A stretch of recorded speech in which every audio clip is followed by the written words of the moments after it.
This one another family wahala. Chief Managing Director of Chevron don't throw out his wife and his 8-year-old daughter from their matrimonial home. As we hear this matter, this man and in fact they live happily ever after. But all of a sudden, this man just decides say he won't pack come outside from the house, and this one they happen from January. So this man now can't decide to pack up. This woman try all her best. This woman where her name now Mrs. Bukola Babalola. She try everything, try beg this man say at least come back to house, and we they hear say this Babalola they always beat this woman. Not be say because of this man they show this woman shaggy. But this woman no reason all this kind. Instead they beg the man say I beg come back to this house. But as the man decides say stronger he no go come. But as the matter being this marriage don't even take a U-turn. This woman self now don't decide to go court say he won't go write petition because this man say this man they act inhuman. Say how be say this man go get right, go gather man say won't come pursue him and the pikin come out from this kind of place. After which this man don't constantly beat them, treats them anyhow, he can't decide again now say he won't come do this kind of thing. And as this woman go court, this woman they talk say one, he won't make this man no near him again. Secondly, say make this man they pay him 1 million every month. Hey, this man in fact you be thief. If you won't go, who shall come the money where they add inside this one? Say this man go they give him allowance. Say all this kind was nice she want to. But I beg we can't reason this kind matter. Say what's it gonna make this man decide say he won't pack come out from house? Nobody pursue you, nothing happen to you. But the worst of the worst what can happen now? This man now can't go say make this woman pack come out from house. Come collect the woman car again, and the way the man do this thing, he send soldiers go there say make soldiers go pursue this woman come out from house. Now God say make this woman self get mouth. Now there this woman self come call her own people. Now there the head of this army come go they ask them this soldier say who sent them come. Now there they say come confess say now the right say now authority now themselves they follow. Say now this Mr. Babalola now he send they say make they come pursue this woman. But now the thing with that on our sure say this thing no be say they don't use juju tie this man down. Because we hear say this marriage now since 10 years. People who don't marry for a whole 10 years, all of a sudden now one decide say now one fight. Now what did they happen? I sure say now one woman I don't go this kind of matter who this kind of man. And I sure say now spec. Because this one even they normal at all. But I bet police don't talk and say make this man they very far from this woman so that peace go in. So I feel like say this man self now just drama king.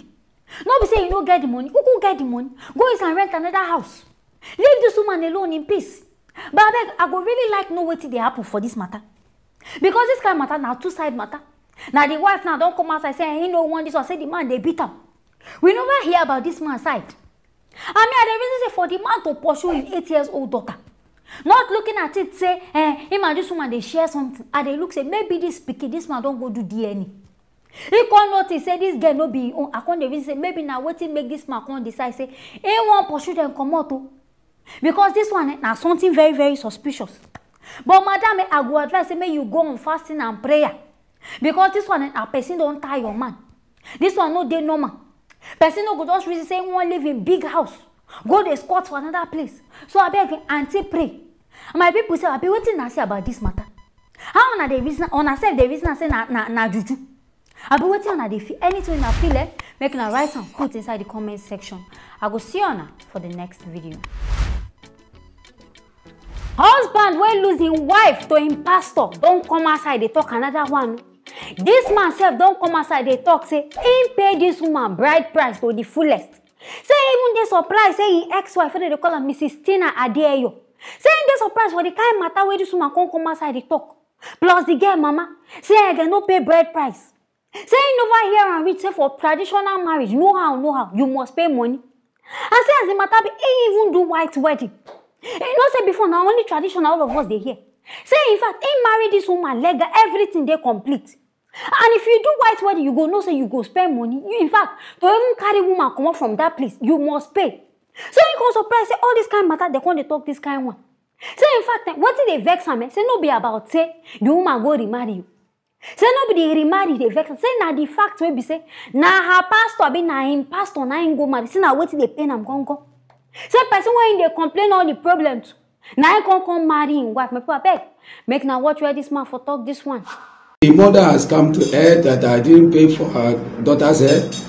Who on earth that will do traditional marriage and white wedding without paying a dowry for the daughter's head? Nobody. The world should know that nobody does that. That after traditional marriage, if you want to go for wedding, you must pay every dime in the family before they accept that white wedding for them to come and hand over their daughter to you in their altar, which they did.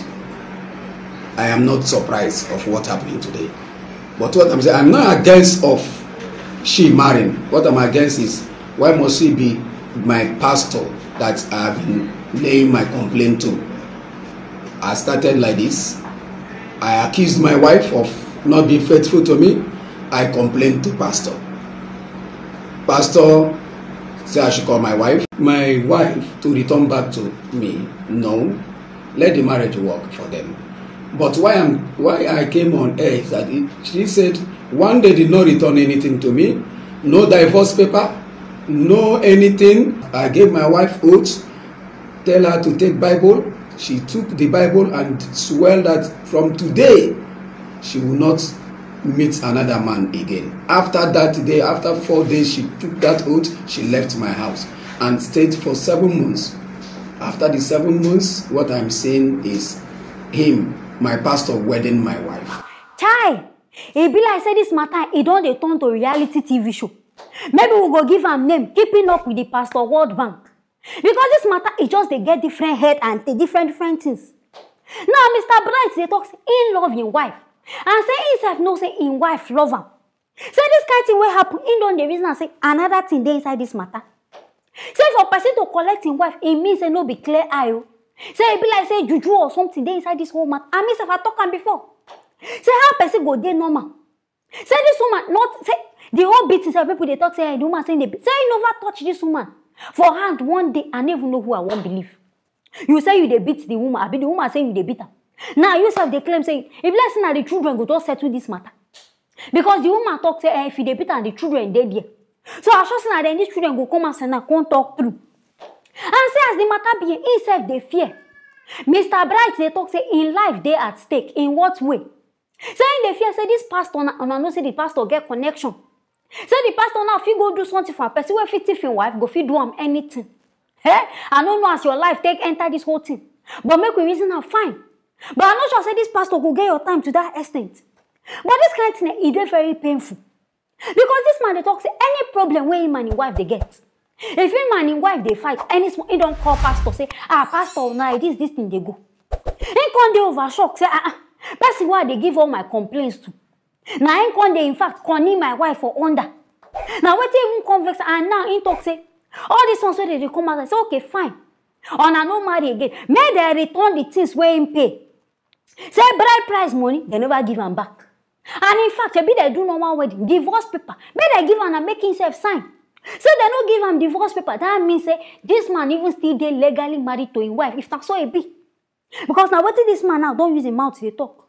But I beg this whole matter. We still they wait for Pastor Ade. We need to hear your own side of this story. How be say you and this woman tell me to be saying I can't even fall in love because we're supposed to know that part well. To fit explain this kind of thing. But I beg one time shall never end. Today wife go, you say wife, husband and wife matter. I know they like put my mouth. The wife go come as I can't talk this one. Husband say go come as I can't talk this one. But the man they claim say it be like say this woman she don't they cheat since. Because when I watch this video where the man talk say him bring her Bible give this woman. Say make this woman take oath, make she swear. And the woman swear say she no go they cheat on her, she no go they misbehave. Say he no take. Now there this woman carry her load go. God say she dey go pastor place. So I beg something dey inside this matter is either this man no trust the woman, or it means say this woman don't they do things since and he know about them. Maybe now what you call make and they complain. But make I reason this thing. This kind thing man, he go feel beat this wife. Make I look because the wife even they more hefty than him. So I can't reason say how this thing they even won't correlate. Something one secret thing dey inside this matter. And I no go surprise say this girl mama self get something about this thing because I know. In a case where mama they control pikin. Because if like say this girl and the mama they be 5 and 6. Anything where they happen, the mama know. Now I make the mama say go feel just come out like when they put mouth for husband and wife matter. So this thing make the talks end. Carry this matter go court. Make court go help them settle because now only court now go fit end this kind of matter. Because this one, I don't even know being a betrayer of the highest order. Wife betray you, pastor say betray you. How person go take am? And all these kind of things now they make person they decide say I no go church again. Because the pastor don't hurt his feelings. But I beg make una just carry this matter. All in our family member, make all of na go court. Make court help and resolve them. If you decide say na no one marry again, make na sign legal paper. Say okay, we don't divorce. Make everybody find their own square root. But pastor, we still dey wait for you. We need to hear them. On our love story, and at 12 na even meet. We need to hear the story. My people, I beg, I hear this one as make I bring now the update of this pastor matter. Anything when I feel, make now don't forget to write them inside the comment section. Stay tuned for the next video.